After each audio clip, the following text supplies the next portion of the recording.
وجه نداء صادقا كل أمل ونجاح.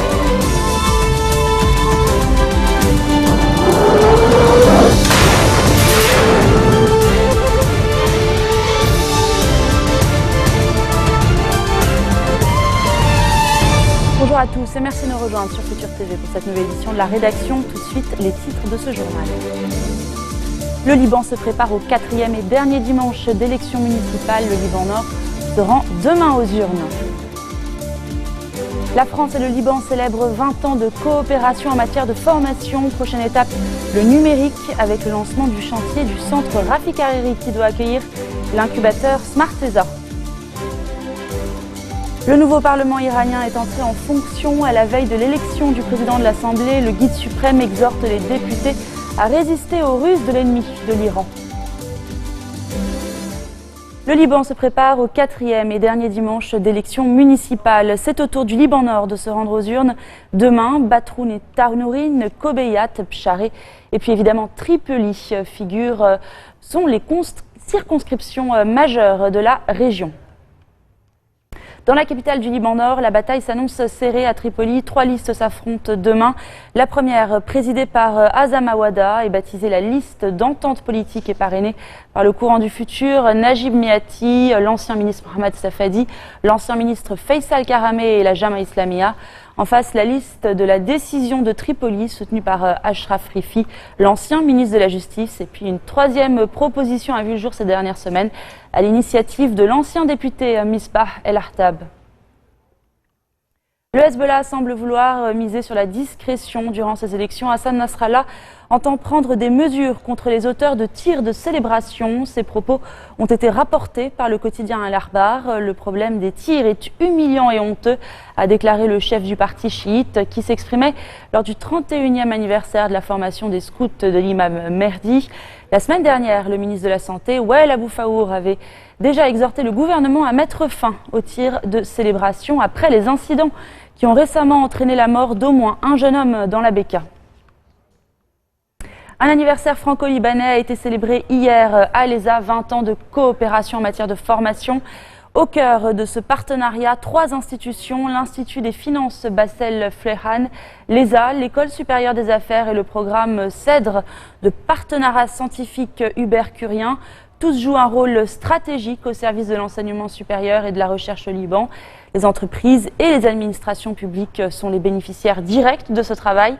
Et hier, c'était l'occasion du lancement officiel du chantier du centre Rafik Hariri qui accueillera Smartesa, un incubateur d'entreprises innovantes dans le monde numérique. On écoute quelques extraits et tout ça en français. Le 5 avril 1996, 2 présidents visionnaires, Jacques Chirac et Rafik Hariri, inauguraient le chantier de l'ESA.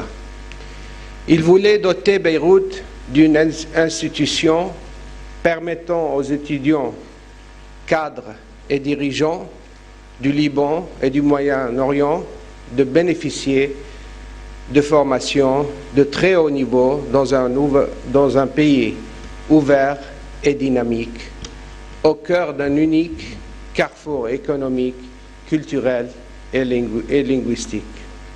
Nous pouvons dire depuis la visite du président de la République française, il y a un peu plus d'un mois, qu'une nouvelle séquence diplomatique est en marche à travers laquelle nous voulons faire la démonstration à la communauté régionale et internationale que le Liban constitue un point de départ important pour apaiser les violences dans la région. Ce message de stabilité s'appuie aujourd'hui sur des perspectives d'amélioration constante dans la mise en forme et la mise en pratique des politiques publiques stratégiques qui contribuent à l'émergence d'un tissu de dirigeants capables, par leurs compétences et la conscience de leurs responsabilités, de soutenir le développement dans ses dimensions économiques, environnementales et sociétales. Restez des nôtres, on se retrouve dans quelques instants.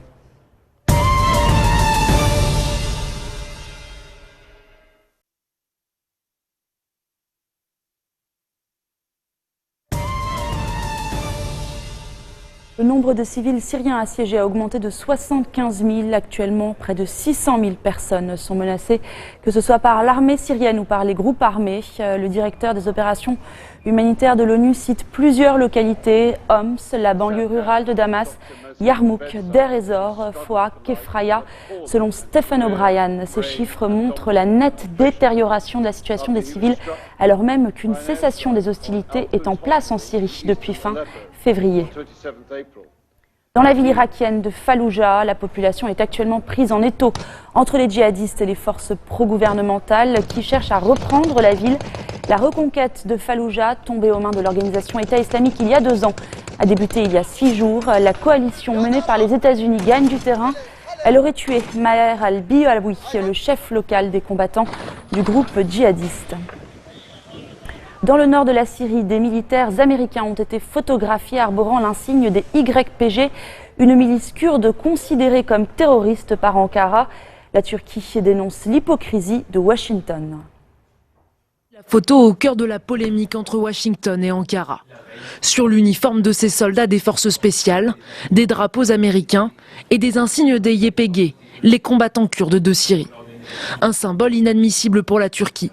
Les YPG et leurs alliés, le PKK, sont considérés comme des groupes terroristes par Ankara.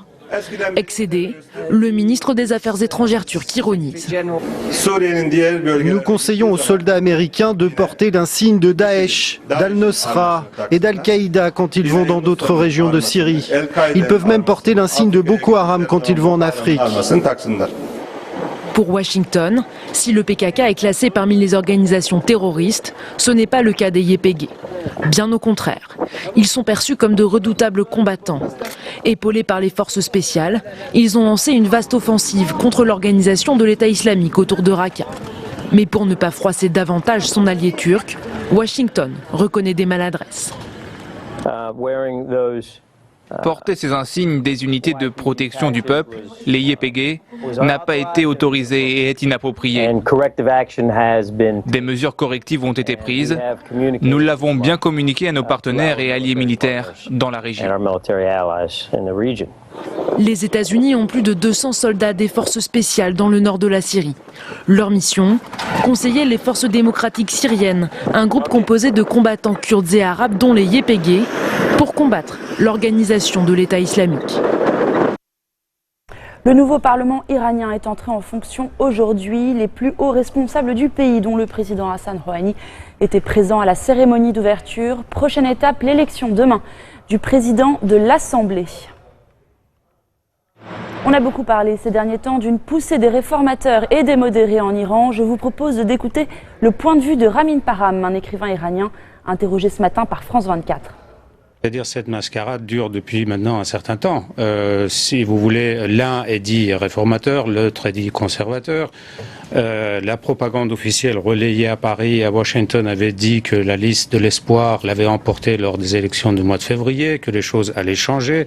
On a vu avec la nomination de Jannati à la tête de l'autre assemblée, l'assemblée des experts qui doit élire le futur guide suprême, qui n'en est absolument rien. Jannati est l'incarnation même de l'ossature, de la colonne vertébrale dure du régime. Et je pense que si on regarde ce qui s'est dit ce matin dans le message de 7 minutes du guide suprême adressé à la nouvelle Assemblée, il a clairement indiqué les 2 priorités de cette nouvelle Assemblée, le 10e Majlis, à savoir l'économie de la résistance, Iqtisad Moravamati, l'économie de la résistance, ce qu'on entend par là, une économie absolument fermée, tenue de main de fer par les gardiens de la Révolution et ses différents holdings financiers.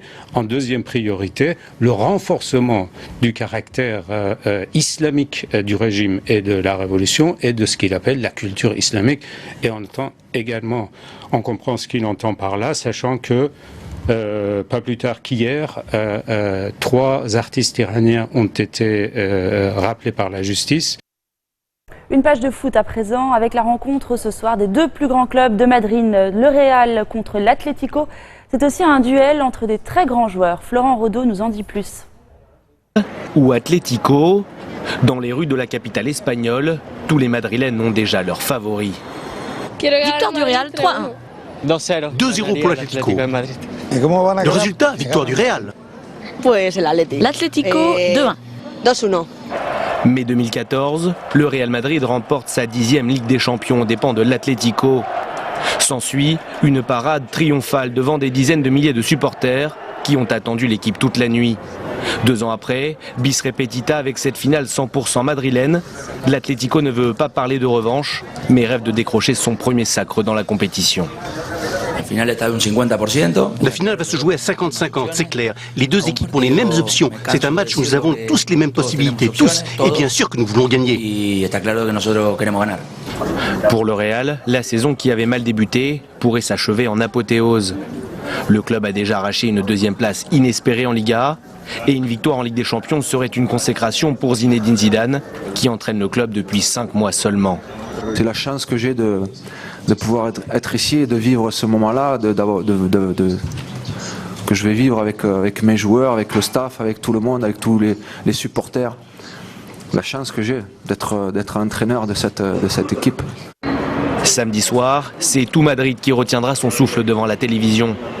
Une église de la capitale espagnole qui accueille des sans-abri va retransmettre le match et va demander au club vainqueur de passer avec le trophée la semaine prochaine.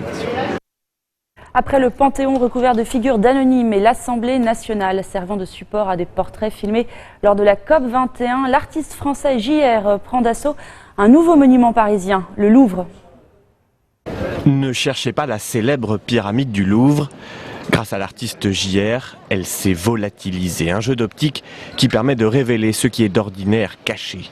Comme aime le répéter le photographe, la rue est un musée à ciel ouvert et c'est au plus célèbre d'entre eux qu'il a décidé de s'attaquer cette fois-ci. C'était le seul moyen de la faire vraiment disparaître, en jouant avec l'architecture, en vraiment, d'un point de vue, la faire vraiment complètement, comme un magicien, disparaître du champ de vision et en même temps apparaître différemment en fonction des différents points de vue que l'on cherche. Donc les gens sont en train de faire des photos au moment où on se parle et en fonction de l'endroit où ils se placent, ils auront une photo complètement différente. Et les passants s'en donnent effectivement à cœur joie. Surréaliste, l'installation est également ludique et dévoile un nouveau visage à chaque prise de vue. De près, les photos ressemblent à ça, de gros pixels noirs sur fond blanc. Le collage géant a été installé mardi et devrait rester en place jusqu'au 27 juin prochain. Fin de cette édition, voici le rappel des titres qui ont marqué l'actualité de cette journée. Le Liban se prépare au 4e et dernier dimanche d'élection municipale. Le Liban Nord se rend demain aux urnes. La France et le Liban célèbrent 20 ans de coopération en matière de formation. Prochaine étape, le numérique avec le lancement du chantier du centre Rafik Hariri qui doit accueillir l'incubateur Smart ESA. Le nouveau Parlement iranien est entré en fonction à la veille de l'élection du président de l'Assemblée. Le guide suprême exhorte les députés à résister aux ruses des ennemis de l'Iran. Merci de votre attention. Retrouvez-nous tous les jours à 16h40 heure de Beyrouth. Très bon fin de week-end à toutes et à tous.